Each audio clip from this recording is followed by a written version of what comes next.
नमस्कार। आज हम एक बहुत ही पेचीदा मसले पर बात करने वाले हैं। एनवीडिया, जो दुनिया की जानी मानी टेक कंपनियों में से है, और चीन में उसका जो व्यापार है, उसका भविष्य बड़ा अनिश्चित सा लग रहा है। हमारे पास DT strategy and tech research का एक विश्लेषण है, और हम कोशिश करेंगे कि इस जटिल स्थिति को समझने में ये हमारी मदद करे। देखिए, चीन एनवीडिया के लिए मतलब एक बहुत बड़ा बाजार हमेशा से रहा है। लेकिन पिछले कुछ सालों में ना, ये जियोपॉलिटिक्स, टेक्नोलॉजी की रेस और जो सीधे सीधे बिजनेस इंटरेस्ट्स हैं, उनके टकराव ने पूरा समीकरण ही बदल दिया है। हमारा मकसद यही है कि इस विश्लेषण से वो खास बातें निकालें जो हमें ये समझने में मदद करें कि भाई चल क्या रहा है। कैसे अमेरिकी सरकार के फैसलों ने एनवीडिया को, आप कह सकते हैं, मुश्किल में डाला। कंपनी ने कैसे मतलब रास्ता निकालने की कोशिश की, और अब ये इतनी अजीब सी स्थिति क्यों बन गई है कि बेचने की इजाजत तो है पर बिक्री हो नहीं रही। इसमें कुछ चौंकाने वाले मोड़ भी हैं। तो चलिए इसको खोलते हैं जरा। सबसे पहले तो ये समझना जरूरी है कि चीन एनवीडिया के लिए कितना अहम रहा है। कुछ साल पहले तक वो तीसरा सबसे बड़ा मार्केट था उनका। हाँ, ये बात सही है कि वित्त वर्ष 2025 में थोड़ा नीचे आया, चौथे नंबर पर, लेकिन फिर भी बहुत जरूरी। और एक दिलचस्प बात यह है, आपने नोटिस किया होगा कि चीन से जो कुल कमाई है, रेवेन्यू, वो तो बड़ा है, लेकिन एनवीडिया की कुल कमाई में चीन का जो हिस्सा है वो कम हो गया है। हाँ, ये बहुत इंटरेस्टिंग पॉइंट है। सोचिए, वित्त वर्ष 2023 में ये करीब 21% था, हम्म। और वित्त वर्ष 2025 तक आते आते सिर्फ 13% रह गया। बिल्कुल। और जो अभी के तिमाही आंकड़े हैं Q2 FY26 के, मतलब मई से जुलाई 2025 वाले, उनमें तो ये गिरावट और भी साफ है। ये सिर्फ नंबर नहीं है, ये एक बड़े बदलाव का संकेत है। बिल्कुल, और इस बदलाव के पीछे की वजह भी मतलब छुपी भी नहीं है। अमेरिका और चीन के बीच जो एआई यानी आर्टिफिशियल इंटेलिजेंस में आगे निकलने की होड़ है, अमेरिका हरगिज नहीं चाहता कि चीन इस दौड़ में आगे निकल जाए। और इसी सोच के तहत अक्टूबर 2022 में उन्होंने एक बड़ा कदम उठाया। उन्होंने एनवीडिया के जो सबसे पावरफुल एआई चिप्स थे ना, A100 और H100, उनके चीन और हांगकांग को एक्सपोर्ट पर मतलब निर्यात पर पाबंदी लगा दी। ये वो चिप्स हैं जिनकी जरूरत होती है एकदम लेटेस्ट एआई मॉडल बनाने और उन्हें ट्रेन करने के लिए। मकसद साफ था, चीनी टेक कंपनियों को उस एडवांस्ड हार्डवेयर से दूर रखना जो उन्हें एआई में तेजी से आगे बढ़ा सकता है। हाँ, ये अमेरिका की नेशनल सिक्योरिटी के लिहाज से शायद ठीक हो, पर एनवीडिया जैसी कंपनी के लिए ये तो सीधा सीधा एक बहुत बड़े मुनाफे वाले बाजार का दरवाजा बंद करने जैसा था। मतलब अरबों डॉलर का बिजनेस दांव पर लग गया। तो जाहिर है एनवीडिया ने मतलब हाथ पर हाथ धर के तो नहीं बैठे वो लोग। उन्होंने इसका तोड़ निकालने की कोशिश की। उन्होंने H20 नाम के नए जीपीयूज बनाए। जीपीयूज यानी ग्राफिक्स प्रोसेसिंग यूनिट्स। अभी समझना भी जरूरी है कि ये जीपीयूज करते क्या हैं। ये पैरेलल प्रोसेसिंग में माहिर होते हैं। मतलब एक साथ हजारों छोटी छोटी कैलकुलेशंस कर सकते हैं, जो एआई मॉडल ट्रेनिंग और चलाने के लिए बहुत जरूरी है। हाँ, बिल्कुल। तो ये जो H20 चिप्स थे, ये असल में H100 का ही एक, कह लीजिए, कमजोर किया गया वर्जन थे। इनको इस तरह से डिजाइन किया गया था कि वो अमेरिकी एक्सपोर्ट नियमों के दायरे में भी रहें और चीन के एआई मार्केट की जरूरतें भी पूरी कर सकें। एक तरह का जुगाड़ था ये। हाँ, कह सकते हैं। और कुछ हद तक ये कामयाब भी रहा। वित्त वर्ष 2026 की पहली तिमाही Q1 FY26 यानी फरवरी से अप्रैल 2025 तक एनवीडिया ने चीन को अच्छी खासी मात्रा में H20 चिप्स बेचे भी। हाँ, आंकड़ा बड़ा था। कुल 4.6 बिलियन की बिक्री। लग रहा था शायद रास्ता निकल आया है, लेकिन फिर कहानी में एक और ट्विस्ट आया। और वो ट्विस्ट आया अप्रैल 2025 में। अमेरिकी सरकार ने एक्सपोर्ट लाइसेंसिंग के नियमों में फिर से बदलाव कर दिया और अचानक से इन तथाकथित कम शक्तिशाली H20 जीपीयूज की बिक्री भी रोक दी गई। लेकिन ऐसा क्यों, जब ये कमजोर थे तो? हाँ, यही सबसे दिलचस्प बात है। देखिए, एआई मॉडल को ट्रेन करने के लिए तो H100 चिप्स कहीं ज्यादा बेहतर है, इसमें कोई शक नहीं। लेकिन जांच में ये पता चला कि ये H20 चिप्स एआई इन्फ्रेंस के काम में। अच्छा, इन्फ्रेंस यानी? इन्फ्रेंस मतलब जो मॉडल पहले से ट्रेन हो चुका है उसका इस्तेमाल करके नए डेटा पर नतीजे निकालना। तो इस इन्फ्रेंस वाले काम में H20 चिप्स H100 से करीब 20% ज्यादा तेज पाए गए। ओहो। कुछ समय पहले तक एआई इन्फ्रेंस को उतना अहम नहीं माना जाता था जितना ट्रेनिंग को। लेकिन हाल की जो टेक्नोलॉजी में तरक्की हुई है, उसने इन्फ्रेंस को, और इसलिए इन्फ्रेंस के लिए तेज चिप्स को लेटेस्ट एआई बनाने के लिए बहुत जरूरी बना दिया है।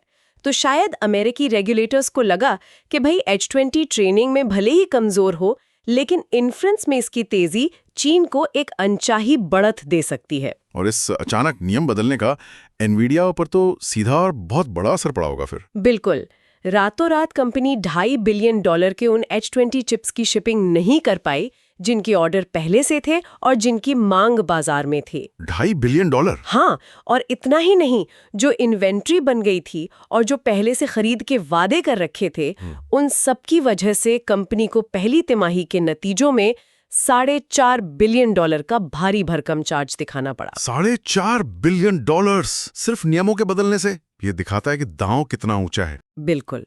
नतीजा, वित्त वर्ष 2026 की दूसरी तिमाही यानी Q2 FY26 में एनवीडिया की चीन को H20 चिप्स की बिक्री शून्य रही, बिल्कुल जीरो।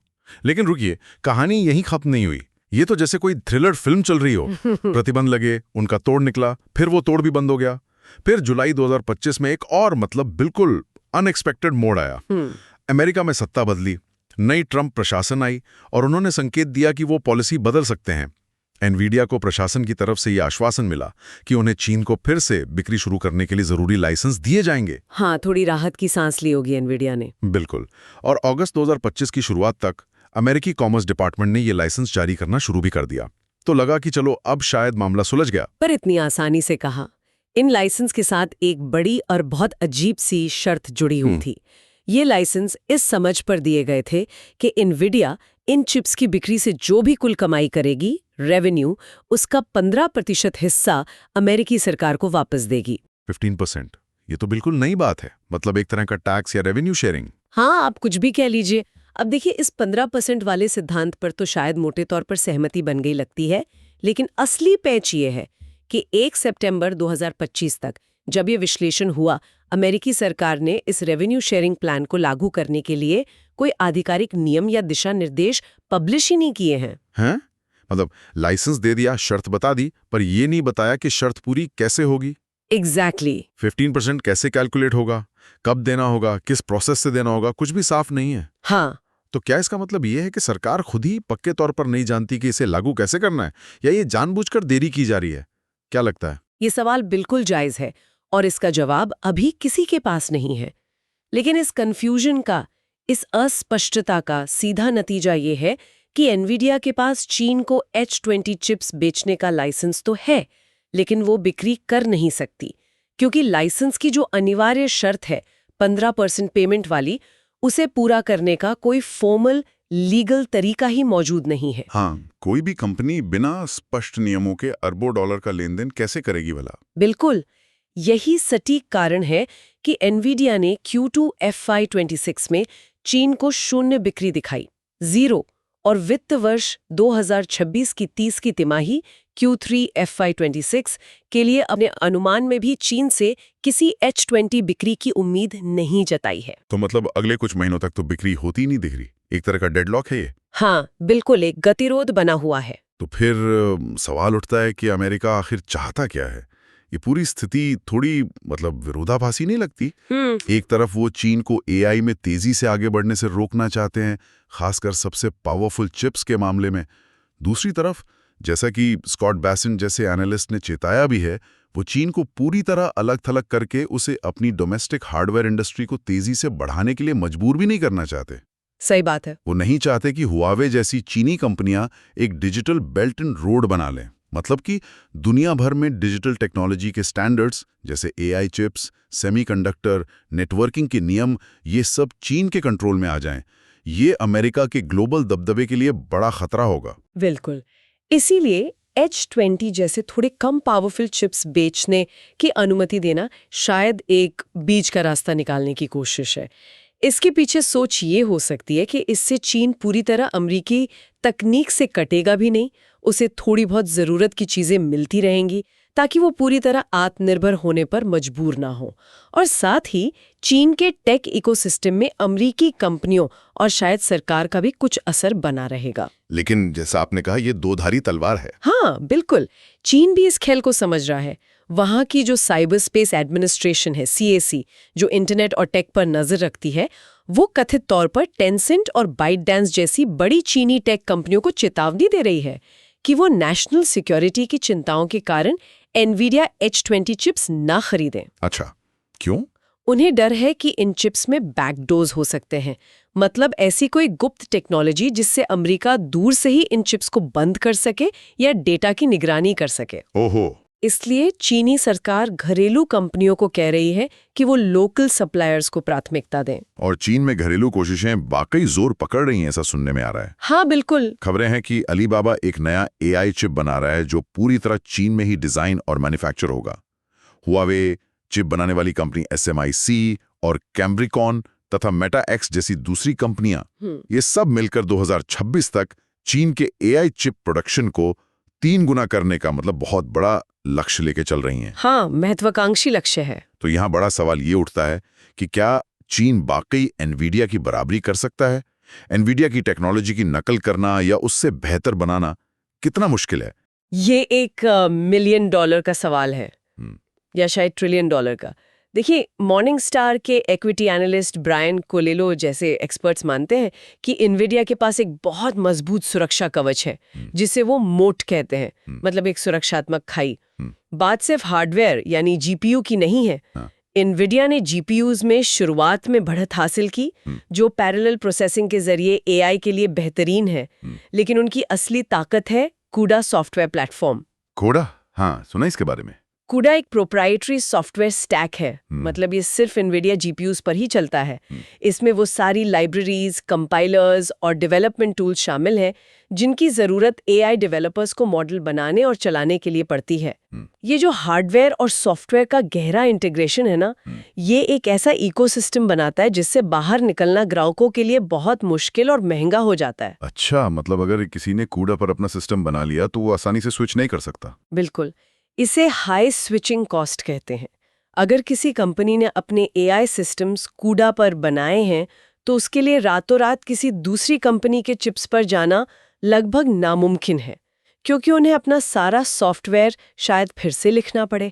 यही है वो असली खाई जिसे पार करना चीन की घरेलू कंपनियों के लिए, कम से कम अभी के लिए, बहुत चुनौतीपूर्ण है। तो असल कहानी सिर्फ चिप की स्पीड की नहीं, बल्कि उस पूरे सॉफ्टवेयर इकोसिस्टम की है जिसमें एनवीडिया ने अपने ग्राहकों को एक तरह से बांध रखा है। हाँ बिल्कुल।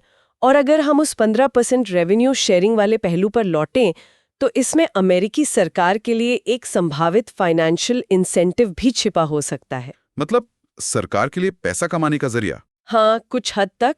ये तो किसी से छिपा नहीं है कि अमेरिकी सरकार पर भारी नेशनल डेट है, राष्ट्रीय कर्जा। सरकार के लिए रेवेन्यू का मुख्य स्रोत तो टैक्स है, लेकिन शायद वो काफी नहीं पड़ रहा। कुछ इकोनॉमिस्ट का मानना है कि अमेरिका अपनी क्षमता से ज्यादा खर्च कर रहा है। ऐसे में सरकार को कर्ज चुकाने और अपने खर्चों को पूरा करने के लिए पैसे जुटाने के नए तरीकों की जरूरत हो सकती है। तो ये 15% वाली हिस्सेदारी? हाँ, ये 15% की हिस्सेदारी अगर लागू होती है तो अमेरिकी सरकार के लिए अरबों डॉलर्स के रेवेन्यू का एक नया ऑल्टरनेटिव सोर्स बन सकती है, खासकर अगर एनवीडिया का चीन में बिजनेस फिर से बड़े पैमाने पर शुरू होता है। अच्छा, तो ये सारे पेच और पहलू समझने के बाद आगे क्या हो सकता है? क्या लगता है, क्या एनवीडिया और चीन के बीच ये व्यापार फिर से शुरू होगा? स्रोत का विश्लेषण क्या कहता है इस पर? विश्लेषण का जो निष्कर्ष है वो ये है कि इस बात की काफी ज्यादा संभावना है कि एनवीडिया चीन में अपना व्यापार फिर से शुरू कर पाएगी, हालांकि शायद पहले जैसे स्तर पर नहीं। अच्छा, क्यों? हमने बात की, उनके पास चीन में अमेरिकी टेक्नोलॉजी की मौजूदगी बनाए रखने का इंसेंटिव है ताकि चीन पूरी तरह आत्मनिर्भर ना हो जाए, और साथ ही इस 15% नियम के जरिए अच्छा खासा रेवेन्यू कमाने का भी इंसेंटिव है। दोहरा फायदा। और चीन के नजरिए से देखें तो उन्हें भी कम से कम शॉर्ट टर्म में एनवीडिया जैसी कंपनियों की टेक्नोलॉजी की जरूरत पड़ेगी। उनकी जो घरेलू चिप बनाने की क्षमता है वो अभी एनवीडिया के लेवल तक नहीं पहुंची है और इसमें समय लगेगा। हाँ, ये तो है। अगर चीन की एआई कंपनियां सिर्फ घरेलू हार्डवेयर के तैयार होने का इंतजार करती रहीं तो वो ग्लोबल एआई रेस में अमेरिका और दूसरे देशों से और पीछे रह जाएंगी। इसलिए उनके लिए भी लॉजिकल कदम यही लगता है कि जब तक घरेलू विकल्प तैयार ना हो जाए तब तक अमेरिकी डिजाइन वाले भले ही थोड़े कम पावरफुल चिप्स का इस्तेमाल करते रहें। तो कुल मिलाकर एनवीडिया का चीन में भविष्य एक बेहद जटिल पहेली है, जिसमें जियोपॉलिटिक्स के बड़े दांव पेच हैं, टेक्नोलॉजी में आगे निकलने की होड़ है और राष्ट्रीय और कॉरपोरेट हितों के बीच एक बहुत नाजुक संतुलन बनाने की कोशिश शामिल है। हमने देखा कैसे प्रतिबंध लगे, फिर उनका तोड़ निकाला गया, फिर नए नियम आए जिसने उस तोड़ को भी बेकार कर दिया। हाँ, बिल्कुल। और अब ये 15% रेवेन्यू शेयरिंग वाली अजीब सी शर्त जिसने सब कुछ रोक रखा है। ये एक ऐसी कहानी है जो लगातार बदल रही है और जिसका अगला चैप्टर अभी लिखा जाना बाकी है। अगर हम आज की चर्चा का सार निकालें तो मुख्य बात ये उभरती है, अमेरिका एक मुश्किल बैलेंस साधने की कोशिश कर रहा है। वो चीन की एआई महत्वाकांक्षाओं को काबू में रखना चाहता है, लेकिन साथ ही वो चीन के विशाल बाजार में अपना प्रभाव और उससे होने वाली कमाई को भी पूरी तरह खोना नहीं चाहता। बिल्कुल सही। दूसरी तरफ चीन अमेरिकी टेक्नोलॉजी पर अपनी निर्भरता को कम करने के लिए बेताब है, लेकिन वो जानता है कि ये रातों रात नहीं हो सकता और तब तक उसे ग्लोबल रेस में बने रहने के लिए शायद कुछ समझौते करने पड़े। जाते जाते एक सवाल सोचने के लिए छोड़ जाते हैं, ये जो 15% रेवेन्यू शेयरिंग वाला समझौता है, ये कितना टिकाऊ साबित होगा? क्या ये वाकई लंबे समय तक चल सकता है, खासकर तब जब चीन अपनी घरेलू चिप बनाने की क्षमता को विकसित करने के लिए एड़ी चोटी का जोर लगा रहा है? ये बहुत बड़ा सवाल है। क्या ये अमेरिका के लिए सिर्फ एक शॉर्ट टर्म जीत है, या फिर ये अनजाने में चीन को और तेजी से तकनीकी स्वतंत्रता हासिल करने के लिए प्रेरित कर रहा है? इस पर नजर बनाए रखना वाकई दिलचस्प होगा।